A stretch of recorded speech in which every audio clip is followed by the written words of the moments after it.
안녕하세요. 인바이블 한영준 목사입니다. 자, 몇 주에 걸쳐서 요한일서 2장을 살펴보았는데요. 오늘이 벌써 2장의 마지막 시간입니다. 오늘도 은혜로운 것들을 채워주실 하나님을 찬송하고 기대하면서 요한일서 2장 마지막 시간 함께 달려가 보도록 하겠습니다.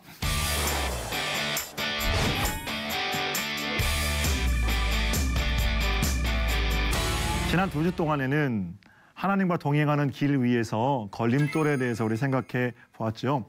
먼저 우리 안에 있는 방해 요소들, 육신의 정욕, 안목의 정욕, 이생의 자랑을 따르는 삶입니다. 이런 것들은 곧 지나가 버릴 것들이고요. 이미 구원받은 우리들이 그런 것에 기웃거려서는 안 된다. 사랑하지 말아라. 이렇게 요한이 권면하죠. 외부의 방해 요소도 있어요. 우리가 지난 시간에 생각해 봤던 믿는 자들을 박해하는 저 그리스도입니다. 마지막 때에 뿔을 달고 나타나는 것만이 저 그리스도가 아니죠. 요한은 우리에게서 나간 자들, 우리에게 속하지 않은 자들이라고 말합니다. 우리 가운데 있을 때도 본래 그리스도께 속한 자들이 아니었죠.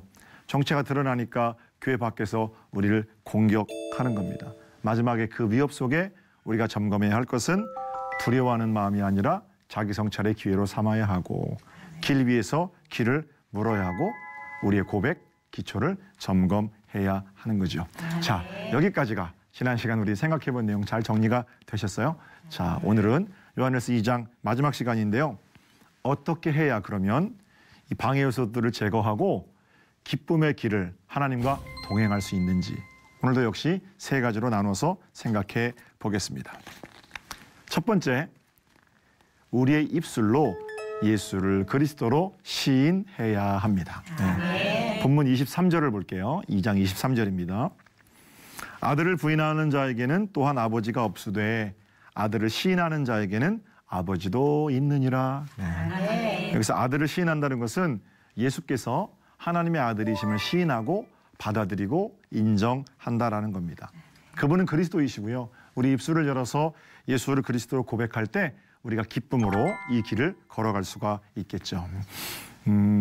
정진홍 교수가 쓰신 책 중에 사람 공부라는 책이 있어요. 사람 공부라는 책에 가수 인순이 씨에 대한 이야기가 있거든요. 제가 그 책을 잠시 읽어드릴게요. 가수 인순이 씨의 본명은 김인순입니다. 1979년 원조 걸그룹 희자매로 데뷔한 그녀는 데뷔 당시 특출한 것이 없이 그저 흑인과의 혼혈 가수이기 때문에 특이한 외모로만 사람들은 기억합니다.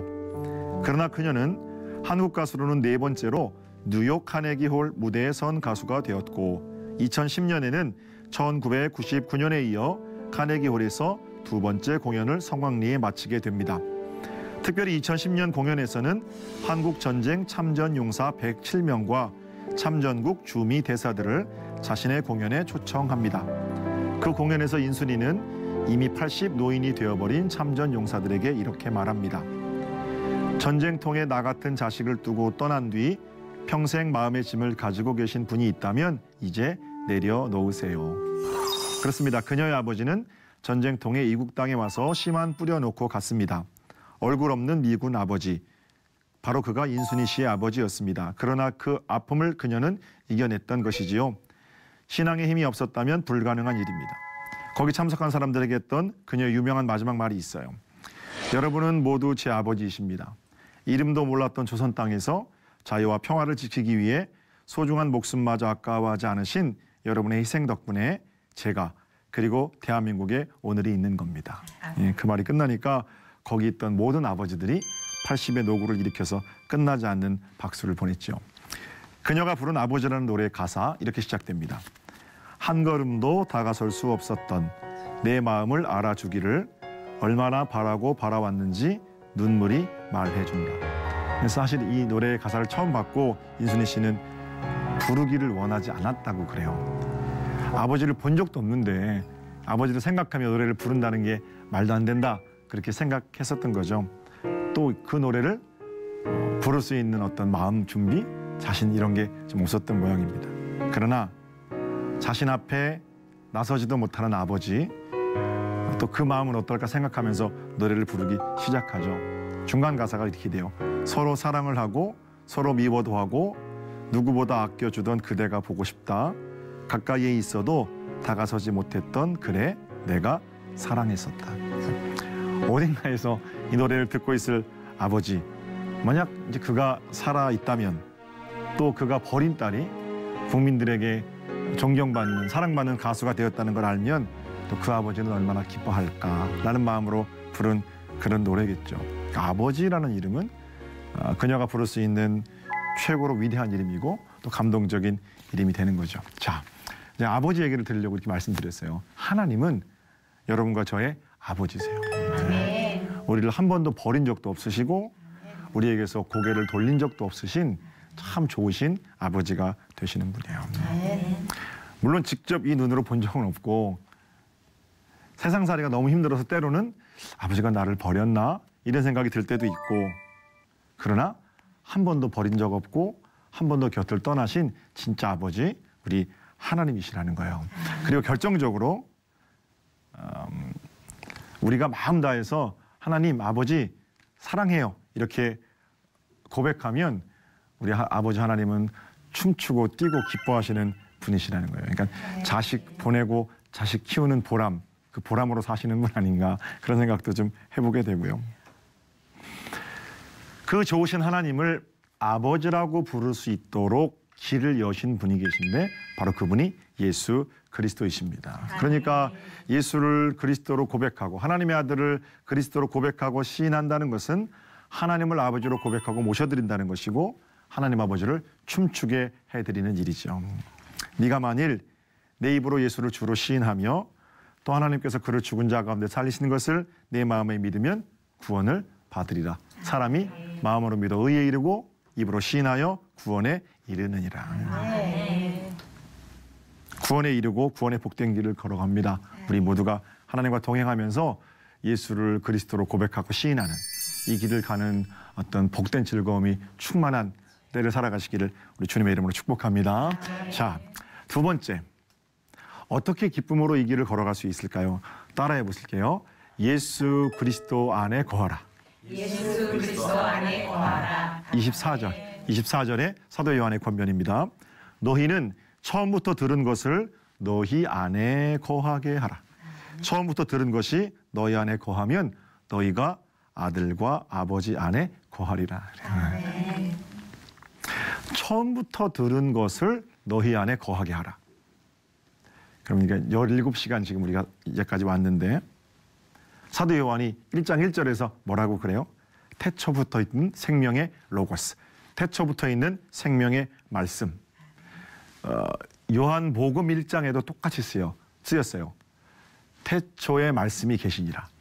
사도 요한은 말씀이신 예수 그리스도, 로고스이신 예수님은 태초에 계셨고 태초부터 계셨던 말씀이고 이렇게 우리에게 이야기하고 있거든요. 그러니까 예수 그리스도에 대한 태초부터 계신 말씀이신데 처음 너희가 들은 것을 바로 그분은 예수 그리스도를 말하고 있는 거예요. 요한이 그렇게 우리와 처음부터 함께 하셨던 예수에 대해서 말하고 싶었던 것처럼 지금도 뭐라고 그러냐면 처음부터 들은 것이 너희 안에 거하면 예수 그리스도 우리 안에 거하시면 우리도 그 안에 거하는 삶으로 기쁨으로 이 길을 주님과 동행할 수 있겠다는 거죠. 예수 안에 거할 때 대열을 쉽게 얘기해서 대열을 이탈하지 않을 때 그게 하나님하고 동행하는 겁니다.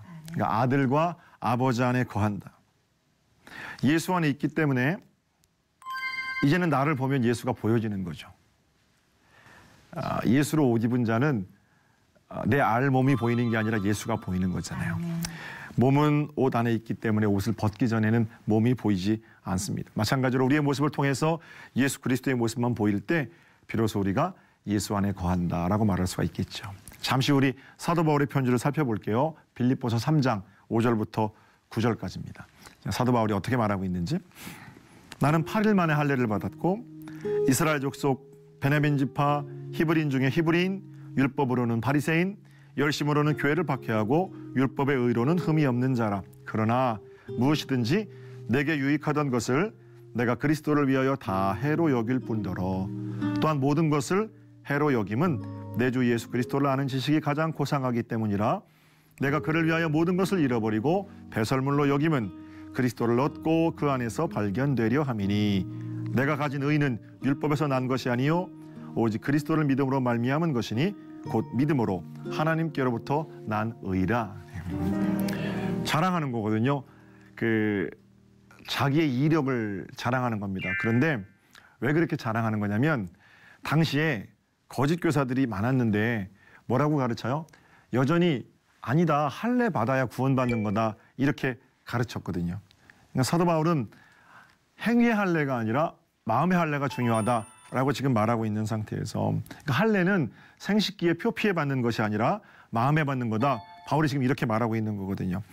할례를 자랑하는 거짓 교사들에게 나도 8일 만에 할례 받은 자다, 이렇게 부득불 자랑하는 거고요. 너희가 할례 받은 걸 자랑, 그게 구원의 조건이 아니듯이 나도 할례 받은 자지만 그것을 구원의 조건으로, 구원을 받을 만한 일로 내세우지 않는다는 거예요. 결국 그가 말하고 싶은 것은 이 모든 자랑거리들이 있잖아요. 할례 받은 자, 8일 만에 할례 받은 자요, 베냐민 지파, 히브리인 중에 히브리인, 여기 쓰지 않았지만 가말리엘 문화에서 공부했고 엄청나게 많은 로마 시민권자고, 이런 자랑거리들이 어디 안에 있다는 거예요? 예수 안에 있다는 거예요.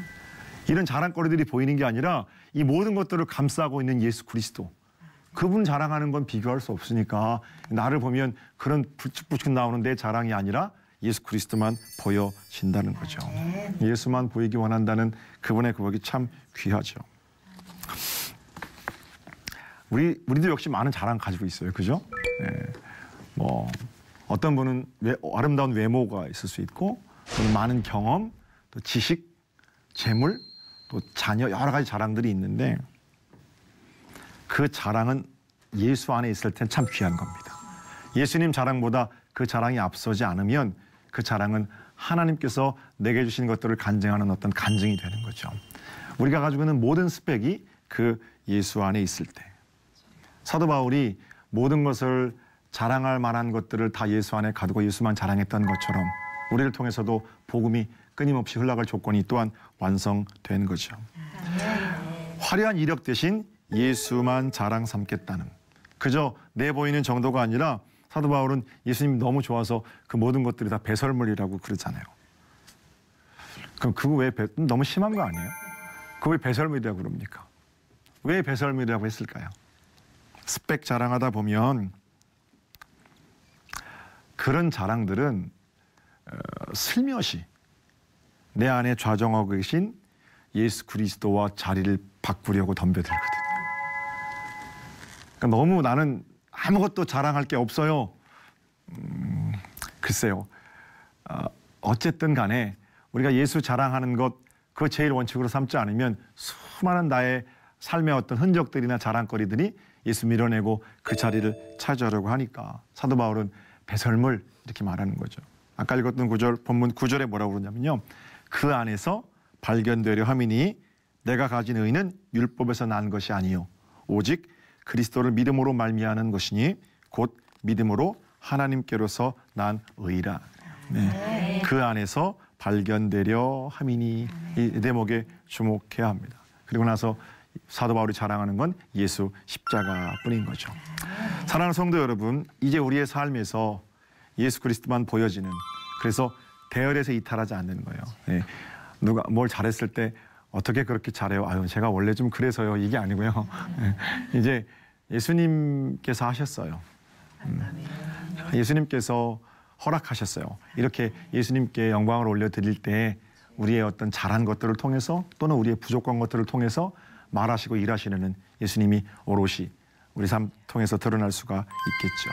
자, 그 길을 이탈하지 않고 걸어갈 때 그가 하나님과 동행하는 자죠. 자, 마지막으로 누가 하나님과 동행하는 자입니까? 의를 행하는 자입니다. 의를 행하는 자. 29절을 제가 읽어드릴게요. 너희가 그가 의로우신 줄을 알면 의를 행하는 자마다 그에게서 나은 줄을 알리라. 의를 행하는 자마다 그에게서 난 줄을 알리라. 의를 행하는 자가 하나님과 동행하는 자입니다. 그러면 의가 뭐예요? 의는 하나님과의 바른 관계입니다. 의를 행한다는 것은 우리의 행위로 옳은 일을 행한다, 뭐 그런 뜻도 됩니다만 하나님과 바른 관계를 회복한다는 거예요. 그런데 여러분과 저는 이미 예수 그리스도를 통해서 하나님과의 관계가 회복되었잖아요. 회복된 관계에서 뭐 또다시 회복합니까? 그러면 의를 행한다는 것은, 회복된 자들에게 의를 행한다는 것은 무엇인가? 회복된 관계 안에서 베푸신 은혜를 기억하면서 선을 행하며 살아간다 라는 것이 의를 행하는 것이라고 저는 생각해요. 선을 행하며 살아가는 것, 그것만이 아니고 회복된 관계 안에서 이것이 하나님과의 동행이죠. 우리가 선을 행하면 그 선행하는 것 보시고 나 좀 잘한다 이렇게 말씀하시는 게 아니고, 먼저 회복된 관계 안에서 그리스도의 명령에 따라 선을 행하며 한 걸음 한 걸음 주와 동행하는 거죠. 하나님께서 먼저 베푸신 은혜를 기억하고 은혜를 갚는 심정으로 선을 행하는 거예요. 그래야 우리가 의를 행하다 낙심하지 않을 수 있고요, 선을 행하다 지치지 않을 수 있어요. 이런 예가 좋을 것 같은데, 만약 내가 친구한테 빚을 졌다고 한번 생각해 보세요. 평생 일해도 갚을 수 없는 큰 빚을 졌는데요. 그러면 갚을 수 없기 때문에 그 친구와 나와의 관계가 지속될 수가 없겠죠.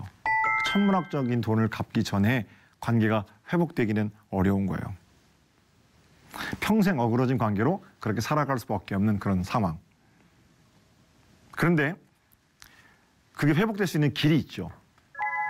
만약 그 친구가 저를 불러서 명준아, 그동안 너 빚 때문에 마음고생 많았지?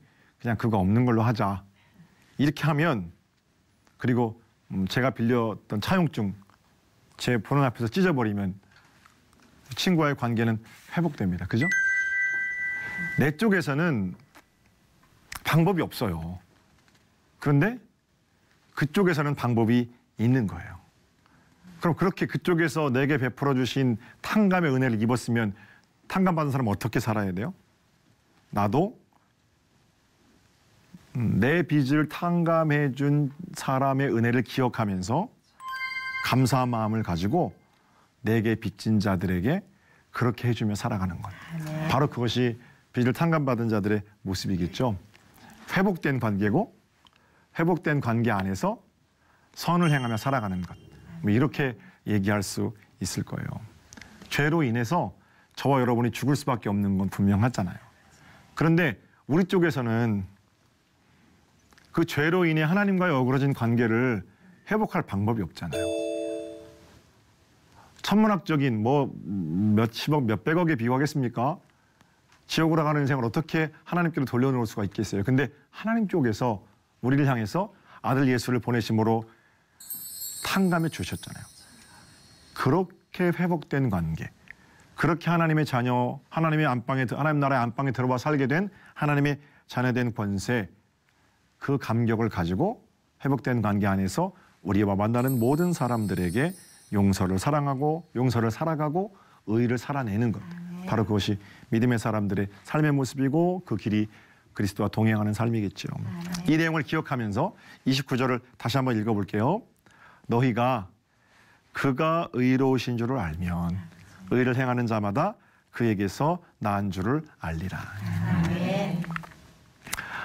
제가 세 가지 말씀을 드렸는데 이런 예도 좋아요. 기러기들이 이동할 때 몇 가지 특징이 있대요. 무리지어 이동할 때 먼저 기러기는 서로를 위해서 소리를 내는 거예요. 끼룩끼룩끼룩끼룩 하면 아, 여기 날아가는구나. 힘든 기러기도 앞에 내는 기러기 소리 때문에 듣고 힘이 나고 내가 지금 바른 길로 가고 있구나. 먼저 어떻게 해야 된다고요? 믿음의 길을 같이 걸어가면서 하나님과 동행하는 그 길 위에서 소리를 내는 겁니다. 예수를 그리스도로 고백하는 거예요. 기러기가 소리내서 서로를 확인하는 것처럼 우리 또한 그렇게 서로를 향해 소리를 내면서 우리는 예수를 그리스도로 고백하는 자들입니다. 먼 길 가는 기러기들은요, 절대로 대어를 이탈하는 법이 없다고 해요. 기러기 한 마리 한 마리가 다 중요하지만 그들에게서 우리가 볼 수 있는 것은 하나된 무리 아니겠어요? 우리도 그리스도의 길을 걸어가면서 이 대어를 이탈하지 않는 것. 보면 기러기 한 무리가 걸어가는 것만 보이잖아요. 마찬가지로 우리가 믿음의 길을 함께 걸어갈 때 아, 저기 예수님 닮은 사람들이 걸어가는구나. 우리가 옷 입은 예수 그리스도만 보여지는 것. 그것도 아름다운 하나님과의 동행의 길이 되는 거고요. 마지막으로 한 마리가 나고 하면요, 꼭 두세 마리가 거기 같이 가서 같이 대열로 합류시키려고 노력을 한다고 그래요. 응원하고 일으켜 주는 겁니다. 나를 기다리시고 일으키시는, 그래서 이 대열에 이르게 하신 하나님의 의를 힘입어서 우리도 낙오된 자들, 상처받은 자들을 찾아가 위로하고 선을 행하고 회복된 관계 안에서 그들을 일으켜 세우는 의를 행하는 자마다 어떻게 해요? 하나님과 동행하는 자라는 거예요. 기록을 생각하시면 좋을 것 같아요. 소리 내고 이탈하지 않고 의를 행하고, 이 길이 하나님과 동행하는 길이겠죠. 요한일서 2장 지난 2달 동안 함께 읽었고요.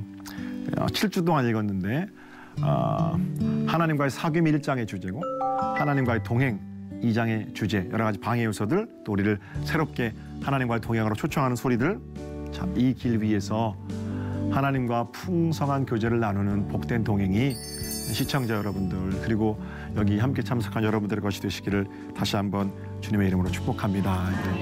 3장부터는 하나님께서 어떤 은혜를 부어주실지 또 기대가 되는데요. 3장부터 다음 시간 다시 기쁨으로 만나기를 소망합니다. 여러분 모두 강건하게 하나님과 동행하는 걸음으로 살아가시기를 다시 한번 주님의 이름으로 축복합니다. 감사합니다.